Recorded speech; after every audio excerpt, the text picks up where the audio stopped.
안녕하세요. 안나입니다. 오늘 사건은 캘리포니아에서 중남부에 위치한 베이커스 필드로 한번 가볼게요. 여기가 어디냐면 LA에서 북쪽으로 차로 한 2시간 정도 떨어진 곳이에요. 인구는 한 38만 명 정도고 이 베이커스 필드에 소속된 컹 카운티에서 제일 큰 도시입니다. 여긴 캘리포니아에서 석유를 가장 많이 생산하는 곳으로 알려져 있고요. 날씨가 좋아서 농업이 크게 발달했는데 와인 만드는 포도를 많이 재배한다고 해요. 그리고 캘리포니아 하면 아몬드죠. 캘리포니아산 아몬드로 만든 블루 다이아몬드. 캘리포니아 아몬드 영양 많은 알카리성. 전 세계에서 유통되는 아몬드 중에 80%가 캘리포니아에서 생산이 된대요. 그중에서 베이커스 필드에 이 아몬드 농장이 많이 있습니다. 제가 조사하면서 아몬드 나무도 구경하고 꽃 핀 사진도 봤는데 너무 예쁘더라고요. 벚꽃이랑 좀 비슷해 보여요. 2013년 8월 25일 일요일 아침이었고요. 9시쯤이었어요. 한 아몬드 농장에서 여기 일하는 농부가 농장을 둘러보고 있었어요. 보통 아몬드는 9월에 수확을 한다고 해요. 이제 수확이 얼마 안 남았으니까 상태가 어떤가 둘러보고 있는데 웬 남자가 나무 밑에 쓰러져 있는 거예요. 이 농부가 전혀 모르는 낯선 사람이었어요. 이게 무슨 일인가 다가갔는데 이미 숨을 안 쉬고 있었어요. 바로 자기 보스, 농장 주인에게 달려가서 얘기했고 농장주가 911에 신고를 합니다. 앰뷸런스도 오고 경찰도 바로 도착했지만 이미 이 남성은 사망한 상태였어요. 이 남성이 뭐 하는 사람이고 어쩌다가 이 남의 아몬드 밭에서 시신으로 발견되었을까요? 경찰은 현장에 도착하자마자 아휴, 이 또 아몬드 밭이구만 이랬어요. 이게 처음이 아닌가? 연쇄살인인가 싶은데 알고 보니 여기 캘리포니아 아몬드 밭에 시신 유기하는 경우가 그렇게 많대요. 아몬드 밭이 되게 넓고 인적이 드무니까 여기에 시신을 유기하나 봐요. 시신을 처음 발견했던 농부의 말로는 제가 아침 7시 반쯤에 여길 지나왔거든요. 그때는 분명 아무것도 없었어요. 근데 9시 넘어서 다시 농장에 오니까 이 남자가 쓰러져 있었어요. 경찰은 이 시신을 막 뒤져보니 지갑도 그대로 있었고요. 한 7, 8미터 떨어진 거리에서 휴대폰도 하나 발견됐어요. 이 남자 것으로 보이는 휴대폰. 남성의 이름은 토드 챈스였습니다. 45살, 직업은 트럭기사. 경찰이 육안으로 봤을 땐 총을 2발 맞고 사망한 상태였어요. 또 총을 발사한 그 거리가 저기 멀리서 쏜 게 아니라 엄청 가까이서 바로 옆에서 누가 쏜 거예요. 한 발은 오른쪽 가슴, 다른 한 발은 손바닥을 관통해서 가슴에 맞은 것처럼 보였습니다. 저항하다가 손바닥에 맞고 그렇게 된 거겠죠. 그런데 토드 주변으로 혈흔이 없었거든요. 만약에 아몬드 밭에서 이 총격 사건이 일어났어. 그럼 피가 흥건했겠죠. 근데 피가 없었고 또 토드 신발, 밑창도 확인을 했는데 흙 자국이 없었어요. 여기 아몬드 밭에서 조금만 걸어도 흙이 막 신발에 묻는데 신발 밑창이 깨끗하다? 그건 누가 시신을 옮겨놨을 가능성이 있었죠. 그럼 토드가 다른 데서 총에 맞아 사망했고 오전 7시 반에서 9시 사이에 이 농장 직원이 없을 때 누군가 이곳에 시신을 유기한 것처럼 보였습니다. 그럼 토드가 누군지 알아볼게요. 토드 챈스는 1968년 3월생이에요. 캘리포니아 샤프터라는 시골 마을 출신인데 여긴 토드 시신이 발견된 메이커스 필드에서 30km 떨어진 곳입니다. 토드 집도 작은 농장이었어요. 아몬드 농장은 아니고 돼지랑 닭들 키우면서 말 그대로 시골에서 자란 청년이었어요. 그는 오토바이랑 자동차에 푹 빠져 있었고요. 아웃도어는 다 좋아했어요. 하이킹, 수영, 낚시, 캠핑 다 즐겼는데 그 중에서도 사격, 이 총 쏘는 걸 좋아했어요. 그리고 성인이 되어서도 토드는 부모님이랑 가깝게 지내거든요. 어디 놀러 갈 일 있으면 항상 아빠랑 같이 가려고 하고 당연히 아빠랑 총 쏘러 가는 것도 좋아했어요. 1996년 토드가 26살일 때 한 드럭스토어에서 경비원으로 일을 합니다. 북미에는 워낙 도둑이랑 강도가 많아가지고 조금 큰 드럭스토어에는 이 시큐리티 가드가 항상 있어요. 여기서 같이 일하던 직원 제네이를 만나게 됐어요.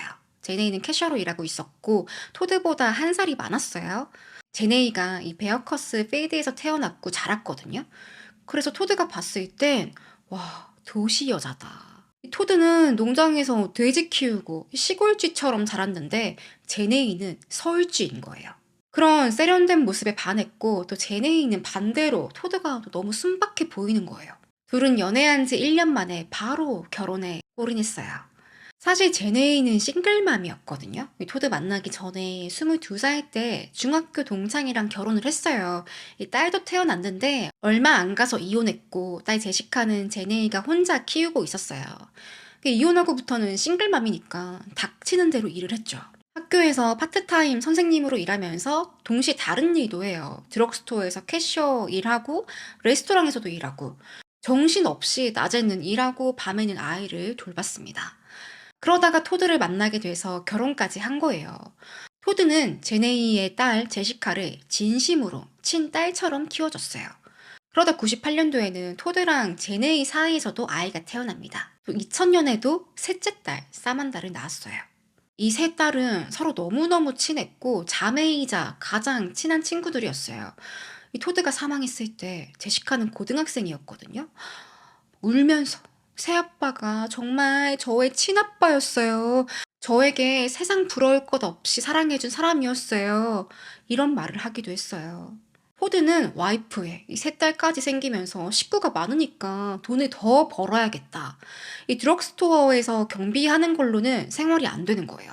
결국에 조금 힘들지만 돈은 많이 벌 수 있는 트럭 드라이버가 됩니다.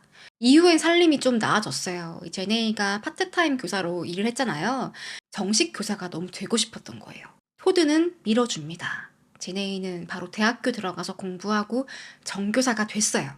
제네이는 15년 동안 학교에서 일하면서 나중에 페어뷰 초등학교에서 교장 선생님까지 됩니다. 이제 토드랑 제네이는 미국의 전형적인 중산층 가정이 됐어요. 2층짜리 하우스에 살면서 마당에서 바베큐하고 주말에 가족끼리 캠핑도 다니고 여행도 하고 이제 좀 살만하다 했는데 갑자기 토드가 죽은 거예요. 토드를 수사하던 경찰은 가족한테 전해야 할 거 아니에요. 근데 이게 너무 힘들었대요. 이렇게 금쪽 같은 딸이 셋이나 있는 행복한 집에 가서 아빠가 죽었습니다. 이 말을 해야 하는데 입이 안 떨어지는 거예요.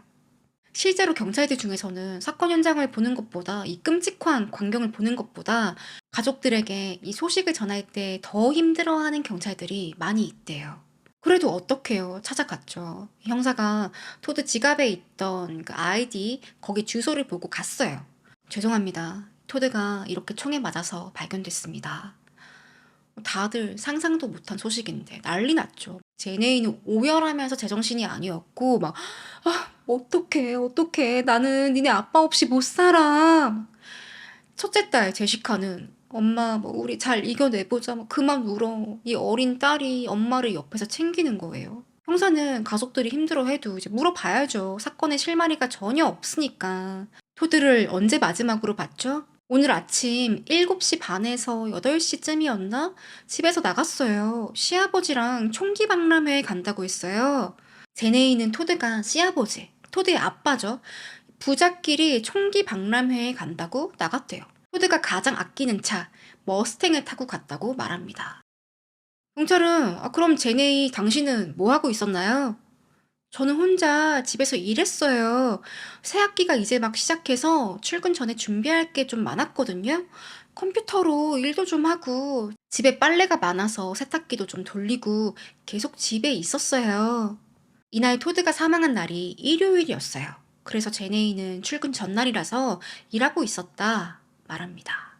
또 토드가 총을 좋아했대요. 남편은 총기 박람회에 자주 갔다 왔어요. 오래된 총 수집하는 거 좋아했는데 그래서 우리 집에 총도 많아요. 경찰은 그 총을 좀 보자 요청을 하니까 제네이가 흔쾌히 보여줍니다. 그리고는 경찰이 총기 리스트랑 실제 보관 중인 총들을 하나하나 확인하는데 하나가 비는 거예요. 어디 갔지? 토드가 가져갔나? 근데 토드 시신 주변에는 총이 없었는데? 어쩌면 토드가 자기 총에 맞아서 죽은 건 아닐까? 통상적으로 총기 사고가 날 때 자기 총에 맞아서 죽는 경우가 흔하대요. 분실된 총은 38 리볼버였습니다. 토드 시신에서 발견된 총알이랑 같은 규격이었어요. 경찰이 다시 제네이에게 물었어요. 총기 박람회 가는데 총을 들고 갔나요? 토드가 평소에 총을 가지고 다녀요? 그건 모르겠어요. 꼭 오늘 들고 나간 게 아닐 수도 있죠. 경찰은 이상하다. 사건 현장에 총이 없었는데, 그럼 오늘 가져간 건 아닌 것 같고, 며칠 전부터 총이 없었다면 분실된 건가? 그럼 바로 911에 신고했을 텐데? 토드가 총기 매니아니까 그런 기본적인 지식을 모르진 않을 거고. 그리고 토드는 약도 안 했고요. 술도 입에 안 댔고, 도박도 안 해? 빚도 없어? 이 남들이 봤을 때 너무나 이상적인 남편이었어요. 그러니 주변에 원한 가질 만한 사람도 없었습니다. 경찰은 다음 토드의 아버지를 찾아갔어요. 아침에 아들이랑 총기 박람회 간다고 했으니까. 이 아버지도 아들 사망 소식 듣고서 엄청 힘들어하고 있었죠. 근데 아버지가 뭐라고 하냐? 저는 오늘 아침에 토드 만난 적도 없고요. 약속한 적도 없어요. 그 며느님이 총기 박람회 간다고 얘기했는데 아닌가요? 제가요? 오늘 총기 박람회? 전혀 모르는 일입니다. 수사팀은 누군가 거짓말을 하고 있다. 이 토드가 와이프한테 거짓말을 했거나 아님 토드 아버지나 제네이가 경찰에게 거짓말을 하고 있거나. 이러는 동안 토드의 차가 발견됐어요. 시신 발견된 그날 오후에 바로. 머스탱인데 토드가 엄청 아끼는 자식처럼 생각하는 차였어요. 이 차는 토드가 발견된 아몬드 밭에서 한 30km 떨어진 곳이었습니다. 이 동네는 좀 우범지대, 약한 사람들도 많고 강도 사건이 심심찮게 일어나는 그런 마을이었어요. 이런 곳에 웬 머스탱이 고급진 게 어울리지 않는 마을에 있으니까 동네 주민이 신고한 거예요. 우리 집 앞에 머스탱이 반나절 동안 서 있는데 이거 분명 약하는 놈들이 훔쳐가지고 세워둔 거예요. 제가 한 짓 아닙니다. 얼른 와보세요. 이 집주인도 워낙 동네가 이상하니까 혹시나 의심받을까봐 신고한 거예요. 그 정도로 우범지대였어요, 여기가. 경찰은 차를 조사해 보니 오늘 아침에 발견된 토드의 머스탱이다. 바로 수색을 합니다. 먼저 차 문이 잠겨있지 않았어요. 아니 이런 곳에 차를 세웠는데 문도 안 잠궜어? 좀 이상했죠. 그리고 차 바닥에는 차 키랑 토드 집에서 사라진 총, 38 리볼버, 그게 떨어져 있었어요. 이 총 안에 탄창을 열어보니 이미 2발이 발사되었습니다. 참고로 토드가 2발을 맞았어요. 그런데 이런 총이랑 차 키랑 증거품들이 버젓이 차에 있는 게 조금 의아한 거예요. 우리 좀 발견해주세요. 이거 아니에요. 경찰은 2가지 가능성을 제시했어요. 첫 번째는 토드가 강도를 당했고 총이 맞고 살해됐는데 이 범인이 너무 멍청해서 이런 증거품을 다 차에 널브러뜨려 놓고 도망갔다. 두 번째는 누군가 토드를 고의적으로 살해하고 강도 당한 것처럼 꾸민 것이다. 그런데 일단 이 차가 버려진 곳이 슬램가였어요. 차 문도 안 잠겨 있고 심지어 차 키도 안에 있어. 그럼 여기 지나가는 약하는 애들이나 갱단들이 이렇게 멀쩡한 고급차를 문이 잠겨 있어도 털어갈 애들이 수두룩 빽빽한데 이 차 안 훔쳐갈까요? 다행히 집주인이 신고해서 경찰이 먼저 발견했는데 만약에 이 차를 누가 훔쳤어요? 그럼 토드를 살해한 용의자라고 오해받기 딱 좋죠. 그래서 경찰은 누군가 토드 살해했고 강도한 것처럼 만들었다 추정을 합니다. 다행히 목격자가 있었어요. 이 차가 발견된 곳 주변을 탐문했더니 누가 여기 차를 세우고 도망가는 걸 봤어요. 빨간 백팩을 메고 있었어요. 근처에는 CCTV가 여러 대 있었거든요. 보통 북미 하우스에 마당이랑 앞집, 옆집 비추는 그런 화면 많이 보셨죠? 거기 용의자 모습이 찍힌 거예요. 화질이 나빠서 잘 보이진 않지만 그래도 뭔가 찍히긴 찍혔어요. 당시 8월이에요. 캘리포니아 날씨가 엄청 더울 때인데 이 용의자가 모자 쓰고 선글라스에 옷도 여러 개 이것저것 껴입은 거예요. 누가 봐도 날씨에 어울리지 않는 복장이었고 이 체형을 숨겨서 남자인가? 여자인가? 분간이 안 됐어요. 경찰은 근방에 있는 카메라를 모두 확인했어요. 이 용의자가 어디로 이동했나. 근데 얼마 안 가서 이 의문의 용의자가 한 가게로 들어간 게 확인됩니다. 사건 당일 9시 12분에 토드 시신 발견된 그 시간이에요. 한 스타벅스 매장에 용의자가 들어온 거예요. 여긴 토드 차가 발견된 곳에서 걸어서 갈 수 있는 거리였어요. 여기 카메라 화면도 잘 보이진 않는데 그래도 좀 가까이서 찍혔어요. 경찰이 자세히 살펴보니 모자를 썼는데 그 사이에 머리카락이 숨긴 게 보이는 거예요. 약간 이렇게 긴 머리를 똥머리로 이렇게 만들어가지고 모자 속에 집어 넣은 거예요. 이 용의자가 여자처럼 보였습니다. 또 빨간 백팩을 메고 흰색 비닐봉투를 들고 있었어요. 그렇게 스타벅스로 들어왔는데 커피는 주문하지도 않고 화장실로 들어갔다가 5분 뒤에 바로 나가는 거예요. 근데 이 모습이 옷을 위아래 다 갈아입고 심지어 신발까지 갈아 신었습니다. 경찰은 계속 이 화면을 돌려보는데 어? 이거 표백제 같은데? 야, 한번 봐봐. 이거 비닐봉지에 든 거 뭐 같아? 표백제요. 또 다른 경찰 불러서 이거 흰 봉지 안에 뭐 있는 것 같아? 표백제 같은데요? 이 용의자가 들고 있는 흰색 비닐봉지 거기 살짝 뭐가 비치는데 그게 표백제랑 이 청소하는 도구들 이제 그런 거라고 추정을 합니다. 이 화면 화질이 좋은 게 아니에요. 잘 안 보이는데 이 경찰들의 직업병인지 단번에 비닐봉지에 뭐가 있나 파악을 한 거예요. 되게 신기하죠. 이건 마치 우리가 길 가다가 누가 흰색 종이봉투에 약간 그 기름 묻은 검은 도릇한 색이 이렇게 보이면 우리는 직감적으로 알 수 있죠.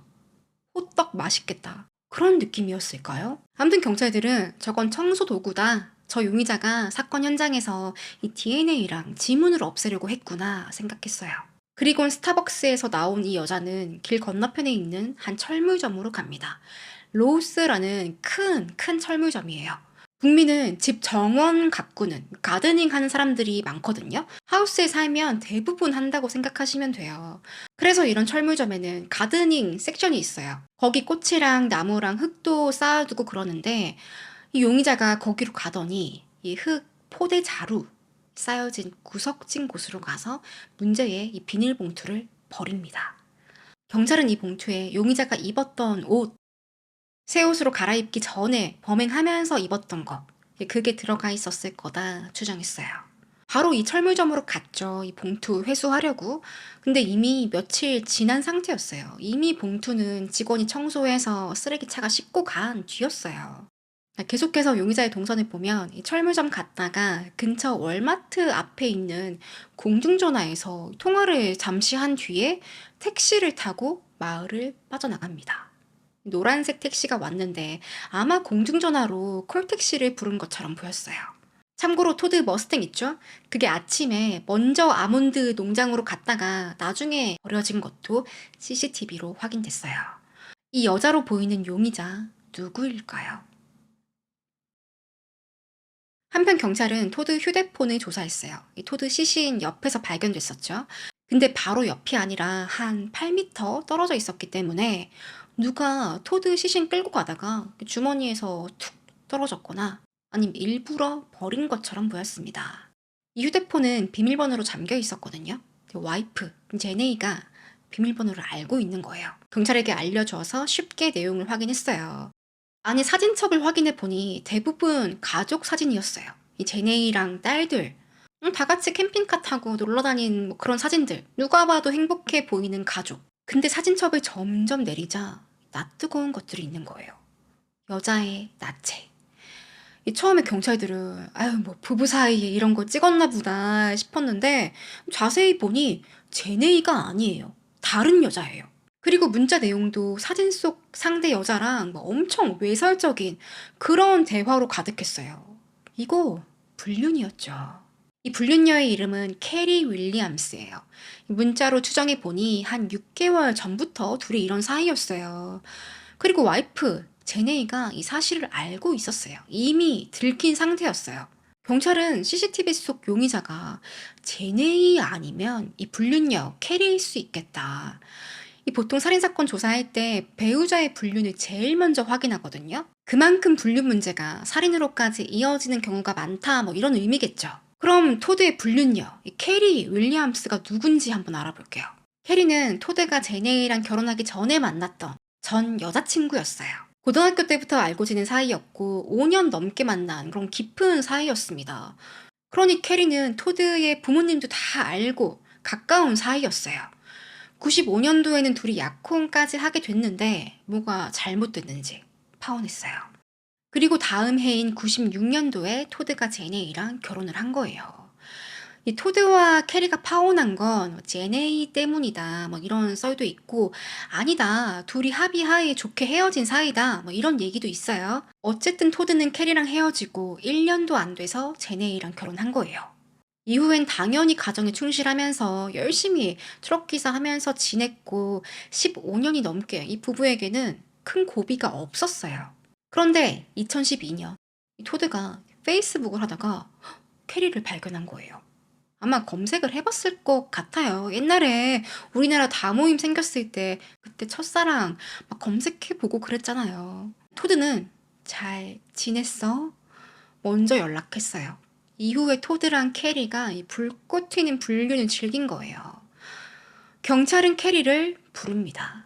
이제 캐리도 당연히 토드 사망한 거 알고 있었죠. 막 엄청 힘들어하면서 인터뷰를 했어요. 자, 캐리 씨, 우리가 이런 사진이랑 문자를 발견했어요. 이 토드와 어떤 사이죠? 그건 상황극이에요. 토드가 저한테 비키니 입고 세차해달라 그러고 좋은 사진 있으면 달라고 해가지고 장난으로 보낸 거예요. 캐리는 불륜 사이 아니라고 부인했어요. 그리고 둘이 주고받은 문자 중에서는 토드가 먼저 이제 캐리에게 제안을 해요. 우리 다시 잘해보는 게 어때? 캐리는 말도 안 돼. 어디서 유부남이? 이렇게 거절하는 답장도 있었어요.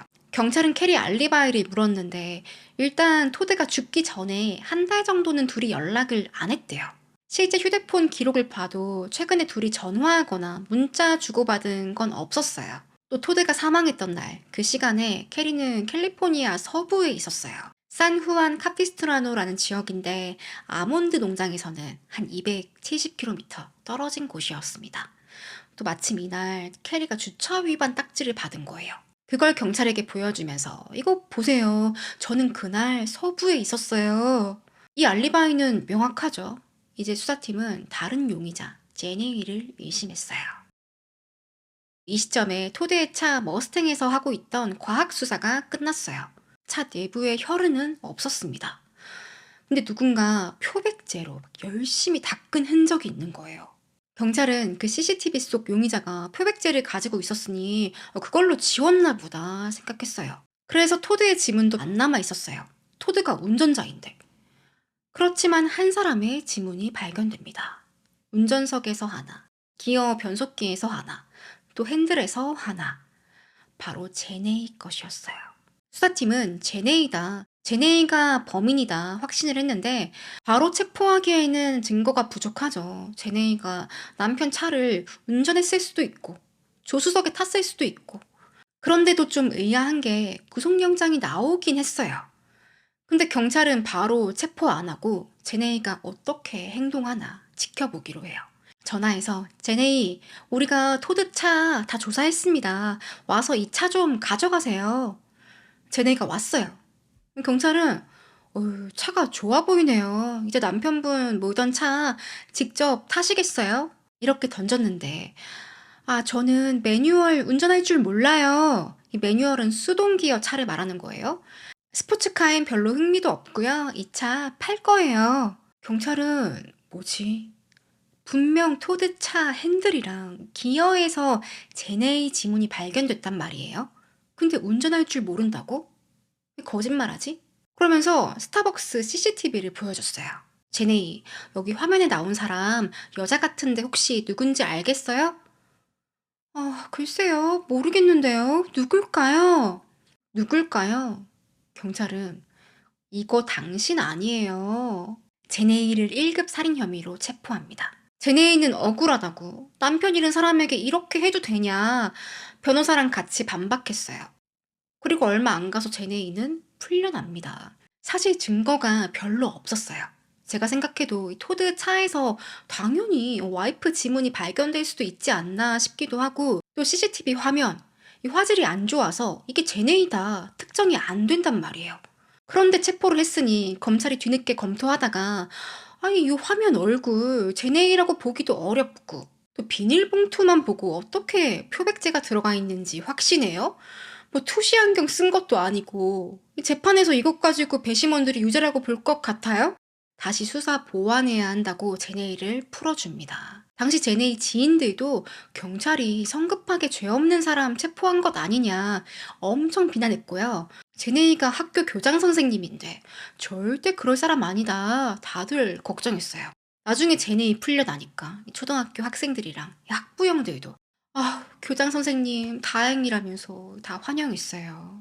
Her character isn't that of what they're blaming her to be. My kids love her. My kids are excited that she's gonna be out. I seriously wouldn't picture her ever doing anything like that. Seriously, not the type of person. Till she's proven guilty, I'm not gonna believe it. 그런데도 형사들은 제네이 같은데 분명 토드가 캐리랑 바람핀 거 알게 돼서 분노하다가 살해했을 것이다 추정합니다. 근데 뭐 증거는 없어요. 형사님들의 촉이었어요. 이렇게 시간이 흘러 1년이 지나고 2014년이 되었어요. 경찰은 여전히 토드 사건을 수사하고 있었는데요. 우연히 사진 하나를 발견합니다. 작년에 제네이 체포할 때 토드 가족이 살던 그 집을 수색했었거든요. 거기서 가져온 증거품들이 잔뜩 있었는데 여기 있던 사진 한 장을 보게 됐어요. 이 사진은 라스베가스에서 찍은 가족 사진이에요. 토드가 죽기 직전에 이 가족이 라스베가스에 여행을 간 거예요. 여기 유명한 MGM 호텔에 미드 CSI 체험관이 있는데 거기서 찍은 기념 사진이에요. 이 가족은 CSI 수사팀, 조끼랑 모자 같은 거 쓰고 딸 중에 한 명은 수갑까지 차고서 웃고 있어요. 수사팀은 직접 이 CSI 체험관으로 찾아갑니다. 그리고는 흥미로운 사실을 발견합니다. 여긴 미드 CSI를 테마로 꾸며놓은 체험관이에요. 들어가면 여러 가지 사건 시나리오를 준대요. 그걸로 수사도 하고 사진도 찍고 그런 곳인데 경찰들이 여기서 벌어지는 그 가짜 시나리오를 살펴봤더니 야, 이거 토드 사건이랑 너무 비슷하지 않냐?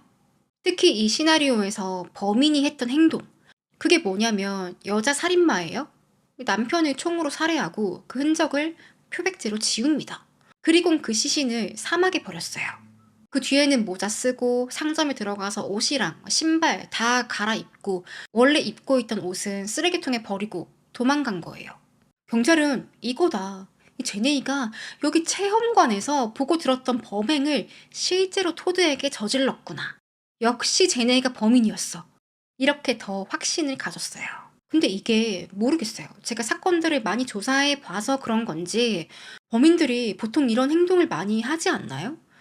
CSI 체험관에 왔었다는 이유만으로 이 범인으로 몰고 가기에는 조금 무리수가 아닌가 싶어요. 일단 경찰은 제네이 가족이 이 체험관에 왔었다는 게 중요한 증거라고 생각합니다. 그리고 두 번째, 토드는 여러 개의 사망보험에 가입했었어요. 다 해서 50만 불, 6억 3천만 원 정도. 그러니 토드가 죽고 제네이가 보험금을 수령했을 거 아니에요? 근데 이 돈을 한 번에 6억을 이렇게 딱 받은 게 아니라 조금씩 야금야금 받아가고 있었어요. 이렇게 수령하는 게 가능한가 봐요. 일시금으로 받는 게 아니라 매달 얼마씩 받는 거죠. 또 계좌도 제네이가 여러 군데 은행에 통해서 소액으로 받고 있었고 심지어 딸들 이름으로 되어 있는 계좌로도 받고 있었어요. 경찰은 제네이에게 살해 동기가 있다. 토드의 불륜 더하기 보험금. 마지막으로 경찰은 증인이 필요하다. 제네이의 딸 제시카를 불렀어요. 그동안 모았던 CCTV 장면 있죠? 다 보여주면서 이 모자 쓰고 빨간 백팩 누군 것 같냐 물었더니 제시카가 부들부들 떨면서 우리 엄마예요. 엉엉 울었어요. 이 어린 아이처럼. I think we both know that.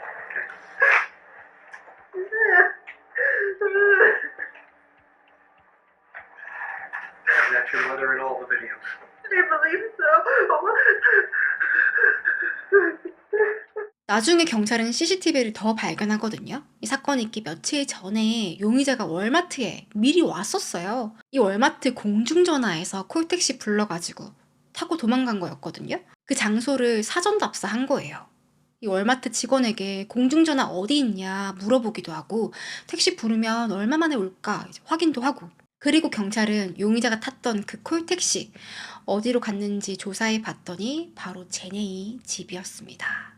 사실 나중에 발견된 CCTV 장면도 화질이 너무 나빠가지고 제네이라고 보기엔 논란이 좀 있었어요. 그리고 이 화면에 용의자가 안경을 쓸 때도 있었고 안 썼을 때도 있고 어느 화면에는 선글라스 끼고 있고 조금씩 달랐습니다, 모습이. 하지만 딸은 엄마의 실루엣만 봐도 우리 엄마다 알지 않을까요? 게다가 제네이 명의로 된 휴대폰이 2개나 있었거든요. 근데 2013년도에 공중전화를 사용한 것도 좀 이상했어요. 결정적으로는 제네이의 알리바이. 토드가 사망한 시간에 제네이는 집에서 일하고 있었다. 컴퓨터를 썼다고 진술을 했는데 나중에 경찰이 PC 회수해 가서 FBI에 보내가지고 정말 이 시간에 제네이가 PC를 사용했나? 포렌식 했어요. 포렌식 하는 데만 1년이 더 걸렸다고 해요. 바로 확인할 수 있는 게 아니었나 봐요.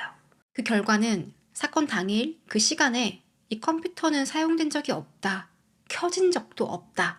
밝혀집니다. 이제 제네이의 알리바이가 와장창 무너졌죠. 그럼 제네이는 이 시간에 뭘 했길래 경찰에게 일하고 있었다 거짓말했을까요? 2016년 12월 1일 사건 발생 거의 3년 만에 제네이가 다시 체포됐어요. 검찰은 이번엔 우리가 확실히 준비했다. 제네이의 살해 동기는 불륜이고 그 분노 때문에 남편이 살해했는데 부수적으로 보험금까지 취하게 되었다 주장을 합니다. 제네이의 변호사 토니는 이건 정말 허술한 수사다 비난했어요. 당신들 처음부터 아무런 증거 없이 제네이 체포하지 않았냐. 검찰 본인도 인정하고서 풀어줬는데 지금 다시 제네이를 기소한 건 검찰, 경찰 니네들 무능해 보이지 않기 위해서 실수한 거 다시 덮으려고 제네이를 무리하게 기소했다 반박했어요. 그리고 CCTV에 나온 사람도 전혀 제네이가 아니라고 말합니다. 변호인이 데리고 온 증인 중에서 제네이 동료가 있었어요. 학교 직원. 뭐라고 말하냐? 제네이는 항상 안경을 써요. 안경 안 쓰면 아무것도 안 보인대요. 근데 CCTV 속 용의자는 안경 안 쓴 모습도 있는데 다른 사람이에요. 근데 딸 제시카가 엄마가 맞다고 진술을 했잖아요. 근데 법정에서는 번복했어요. 그때는 우리 엄마인 줄 알았는데요. 자세히 보니까 아니에요. 그런데 재판 중에 검찰이 결정적인 증거를 딱 내밀었습니다. 제네이가 사건 있기 한 달 전에 콘택트 렌즈를 구매한 거예요. 그 영수증이 제네이 집에 남아 있었어요. 이 말은 제네이가 안경 대신에 렌즈 꼈을 때 CCTV에 찍힌 거다. 검찰이 주장할 수 있었죠. 8일 동안 재판이 이어졌고 검찰과 변호사가 강하게 맞섰어요. 결국 배심원은 제네이에게 1급 살인에 대한 유죄를 판결합니다. 남편의 외도로 배신감을 느낀 제네이가 토드를 살해했다고 봤어요. 2020년 판사는 제네이에게 50년형을 선고했어요. 종신형이 예상됐는데 배심원들은 제네이가 토드를 분노 때문에 살해한 것이다. 이 보험금, 돈을 노린 게 아니라고 판결했기 때문에 50년형이 나왔습니다. 제네이는 재판 마지막까지 무죄를 주장했어요. 이 토드의 가족들, 토드의 부모님들은 판결을 환영했고요. 이 사건이 결론은 이렇게 났지만 미국 커뮤니티에서는 논란이 있긴 해요. 정황상 제네이가 범인 같긴 한데 그래도 이게 1급 살인사건이고 중요한 판결인데 증거가 너무 부족한 것 아니냐. CCTV는 화질이 다 달라서 특정할 수가 없다. 이런 의견이 있었고요. 반면에 그래도 배심원들이 유죄를 판결했다. 그들이 재판에서 보고 들은 것 그게 다 판결에 반영이 된 것이다 라는 의견이 있었습니다. 제 개인적인 생각은 다른 것 다 떠나서 CSI 체험관에서 경험한 스토리를 제네이가 따라했다? 그건 조금 무리수이지 않나 이런 생각이 들었어요. 여러분들의 의견은 어떠세요? 댓글로 많이 남겨주세요. 오늘은 캘리포니아 아몬드 농장의 본거지 이 베이커스 필드에서 발생한 사건 소개해드렸고요. 저는 다음 시간에 뵐게요.